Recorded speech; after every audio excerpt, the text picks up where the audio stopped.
નમસ્કાર મિત્રો, સૂર સ્ટુડિયો ચેનલમાં તમારું હાર્દિક સ્વાગત છે. મિત્રો, જેમ જેમ આપણા શરીરની ઉંમર વધે છે તેમ તેમ આપણા શરીરમાં ઘણા બધા ફેરફાર જોવા મળે છે. ઘણી બધી સમસ્યાઓ જોવા મળે છે, ઘણી બધી બીમારીઓ જોવા મળે છે.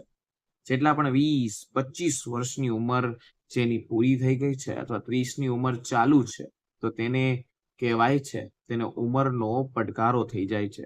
ઉડતા ક્રમમાં ચડતા ક્રમમાં હેરાનગતિના સામના કરવા પડે છે. શરીરના અનેક સમસ્યાઓ થાય છે. મુખ્ય સમસ્યાઓની વાત કરી તો શરીરના દુખાવા થઈ ગયા. જેમ જેમ ઉંમર બે વધે છે તો કહેવાય છે શરીરમાં અનેક પ્રકારના દુખાવા, સાંધાના દુખાવા, સ્નાયુના દુખાવા, નસોના દુખાવા, નસો બ્લોકેજ થઈ જવી, લોહીની ગતિ ધીમી ધીમી થઈ જવી. ઘણી બધી સમસ્યા હોય છે જેને આપણે ફેસ કરતા હોય છે. તમને નસોમાં ક્યારેક પ્રોબ્લેમ આવી જાય, નસ બ્લોક થઈ જાય, નસમાં દબાણ થઈ જાય. ઘણી વખત તો એવું થાય કે એક જગ્યાએ વારંવાર વધારે સમય બેસી રહ્યો છો તો અમુક અંગમાં તમને ખાલી ચડી જવી, ઝંઝનાહટ આવી, દુખાવા થવા. જેટલા પણ 50 વર્ષથી ઉપરના વ્યક્તિ છે તે લોકોને સાંધાના દુખાવાની સમસ્યા જે છે તે નોર્મલ કહેવાય છે. કહેવાય છે કે તેના કમરનો દુખાવો, ગોઠણનો દુખાવો અથવા સાંધાના દુખાવા, હાડકાના દુખાવા. તો મિત્રો, જેમ જેમ તમારી ઉંમર વધવામાં તમારે સાવચેતી પણ રાખવી જોઈએ. પણ મિત્રો, કહેવાય છે કે નેચરલી ફ્લુઇડ જેવી વસ્તુ છે, જે સાઇનોવિનિયમ ફ્લુઇડ એક નેચરલી કેમિકલ છે, કુદરતે આપણને શરીરની અંદર આપેલું છે. અને લુબ્રિકેશન પણ હોય છે, જે આપણા શરીરના સાંધા જે છે તેની અંદર લુબ્રિકેન્ટ છે.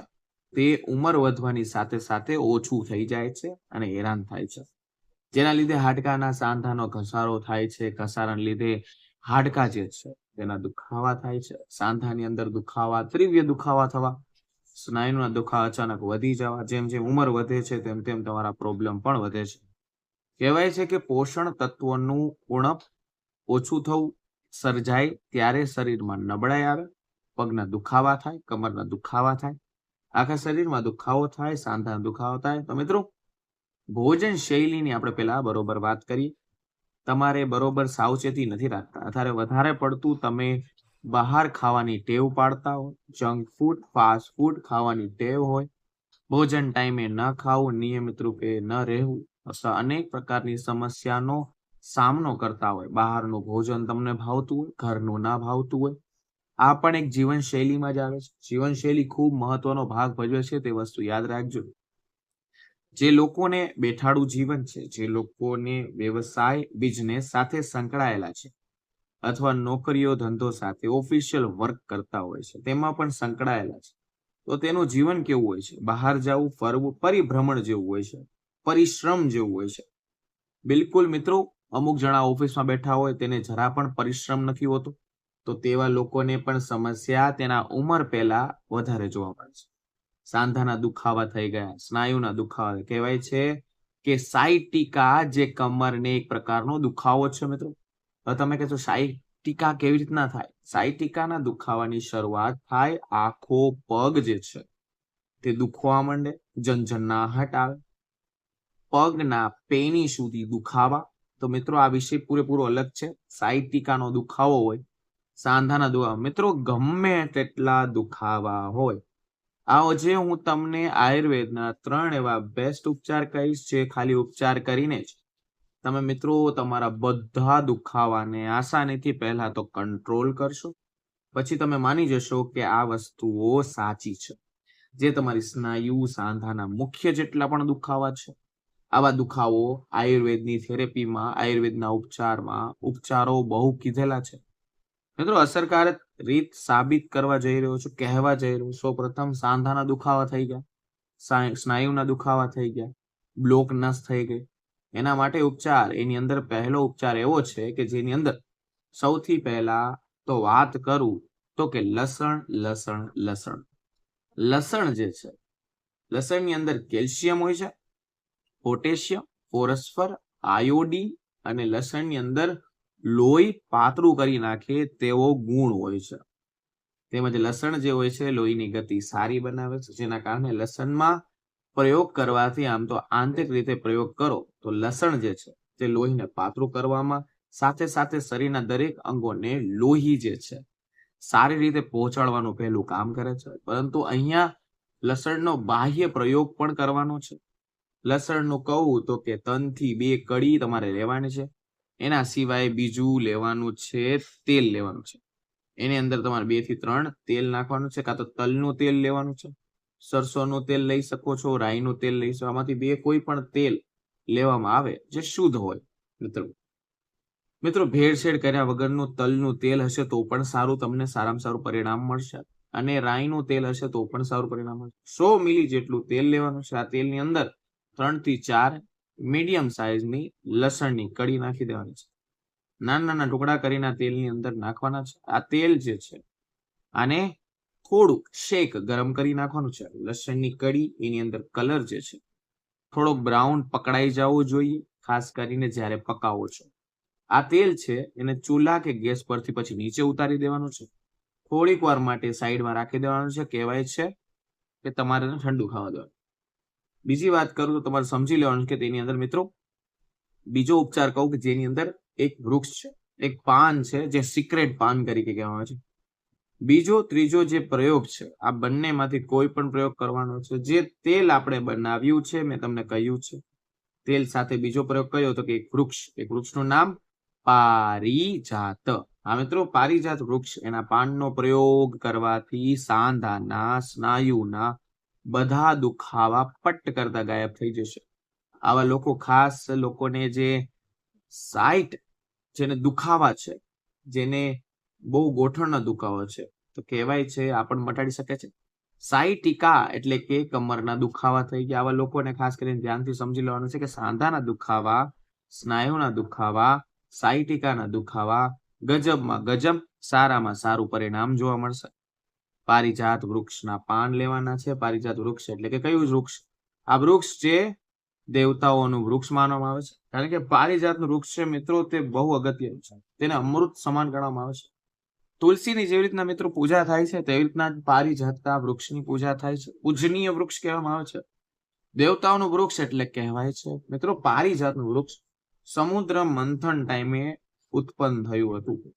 આ પારિજાતનું વૃક્ષ જે છે સમુદ્ર મંથન ટાઈમે જેમ રક્તો નીકળાતા તેમ એ રીતે વૃક્ષ આખું નીકળ્યું એટલે પારિજાતનું વૃક્ષ પવિત્ર ગણવામાં આવે છે. પારિજાતનું વૃક્ષ ભગવાન ઇન્દ્રને સ્વર્ગમાંથી સ્થાન આપ્યું હતું. પૃથ્વી પર લાવવા માટે તેની કથા પણ તેની અલગ છે મિત્રો. આ કથા બહુ લાંબી છે. પૃથ્વી પર આવેલું જે તમને કહું કે પારિજાતનું વૃક્ષ, એના પાન સાંધાના દુખાવાના રામબાણ ઈલાજ તરીકે કામ કરે છે. પારિજાતના વૃક્ષમાં 6 થી 7 મીડિયમ સાઇઝના તમારા પાન લઈ લેવાના છે.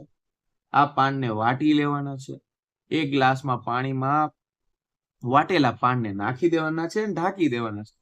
મિત્રો આખી રાત ઢાંકી રહેવાના છે. સવારે ઢાંકેલી રાખેલું, સાંજે તમારે આખી રાત સાંજમાં રાખેલું 1 ગ્લાસ જેટલું પાણી તમારે જે એનું ગરમ કરવાનું છે. જે પાણી તમે આખી રાત રાખ્યું છે આ ઉકાળવાનું છે. આ પાણી અડધું બળી જાય એટલે કે 100% માંથી 50% જેટલું ઉકળી જાય, બળી જાય. અડધું બળી જાય તો આ ગાળીને જે ઉકાળો બન્યો છે થોડોક ઠરી જાય તો ઉફાળો, ત્યાં ઉકાળો જે છે એ ગજબનો પ્રયોગ છે મિત્રો, ધ્યાનથી સાંભળજો. સાંધાના દુખાવામાં જોરદાર કામ કરશે આ વસ્તુ. આ જે ઉકાળો, વધારે સમસ્યા હોય તો 2 વખત તમે કરી શકો છો આખા દિવસમાં. મિત્રો આ ઉકાળો છે તમે પીશો તો પણ તમને ફાયદો. 5 થી 6 પાન વાટીને પાણીમાં પલાળી રાખી દેવાના છે. સવારે ઉકાળી લેવાનું છે.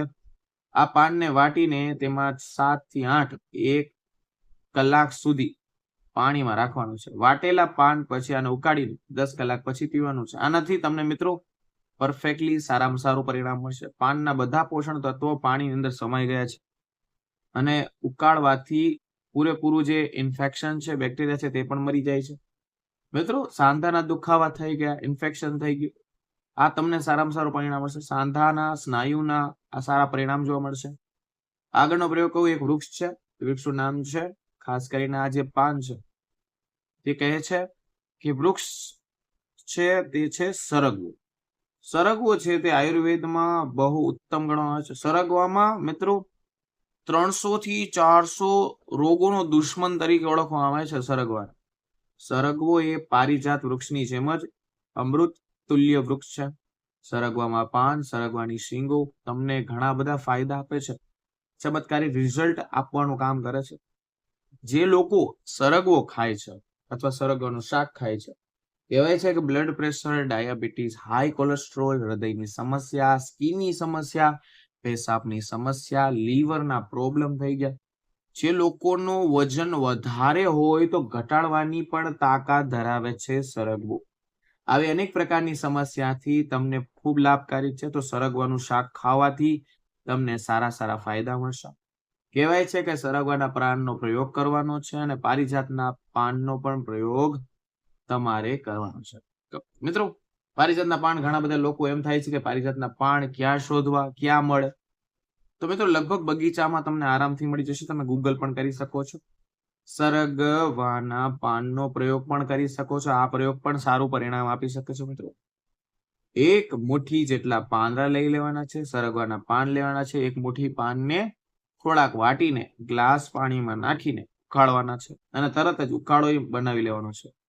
સરગવાના પાન ઉકાળો છે એમાં 40 થી 50% જેટલું પાણી બળી જાય ત્યાં સુધી ઉકાળવાનું છે. એકદમ ધીમા તાપે બંને પ્રયોગ કરવાનો છે. એકદમ 40 થી 50% પાણી બળી જાય તાપ પ્રવાહી તમારે પાછું ગાળીને પાછું ઉકાળવાનું છે. ધીમે ધીમે તમારે આ પીવાનું છે.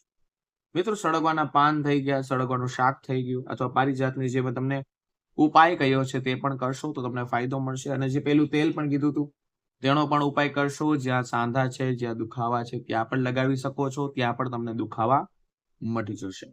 મિત્રો, વિડીયો સારો લાગે વિડીયો લાઈક, ચેનલ સબસ્ક્રાઇબ અને કમેન્ટ સેક્શનમાં જય માં લક્ષ્મણ લખો, જેથી કરીને અવારનવાર આવા સ્વસ્થ વિડીયો તમારી સમક્ષ અમે રજૂ કરતા રહીએ.